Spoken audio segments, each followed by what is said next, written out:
જામનગર શહેરમાં રખડતા ઢોરના નિયંત્રણ માટે હાલ મહાનગરપાલિકા એક્શન મોડમાં આવી છે. જામનગરના જુદા જુદા વિસ્તારમાં જે ઢોર પકડવાની કામગીરી છે તે પોલીસને સાથે રાખીને કરવામાં આવી રહી છે. આપણી સાથે જામનગર મહાનગરપાલિકાના અધિકારી છે મુકેશ વરણવા, તેમની પાસેથી જાણશું હાલ શહેરમાં રખડતા ઢોરની સમસ્યાના નિવારણ માટે કયા પ્રકારના એક્શન લેવામાં આવ્યા છે. અત્યાર સુધી જો જોઈએ તો 4 ટીમ બનાવી અને 3 શિફ્ટમાં ઢોર પકડવાની કામગીરી કરવામાં આવતી હતી.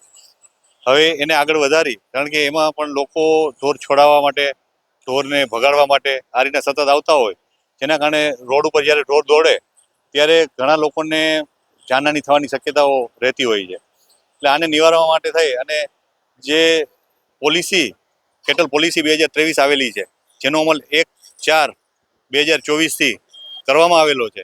એ અન્વયે જે કોઈ ઢોર માલિકો છે એને ફરજિયાત જો ઢોર રાખવા હોય તો લાયસન્સ અથવા પરમિટ એ લેવું ફરજિયાત છે.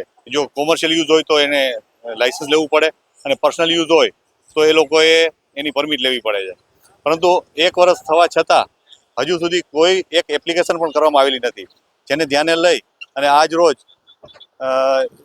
જે ઢોરવાડા હોય છે ત્યાં જઈ અને ઘરમાંથી ઢોર પકડવાની આજે કાર્યવાહી હાથ ધરવામાં આવેલી હતી. અત્યાર સુધીમાં કેટલા ઢોર માલિકો સામે કયા પ્રકારની કામગીરી કરવામાં આવી?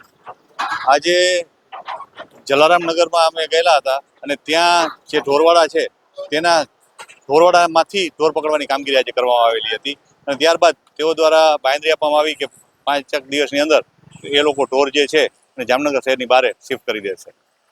જામનગર શહેરમાં રખડતા ઢોરને સમસ્યાના ઉકેલ માટે જામનગર મહાનગરપાલિકા દ્વારા વિવિધ પ્રકારની કામગીરી કરવામાં આવી રહી છે ને જે પોલિસી છે તેની અમલવારી આજથી શરૂ કરવામાં આવી છે ને જે ઢોર માલિકો છે તેને પણ 5 દિવસની મુદત પણ આપવામાં આવી છે. જયેશ ધોળકિયા સાથે દિવેશ વાળા, ખબર ગુજરાત, જામનગર.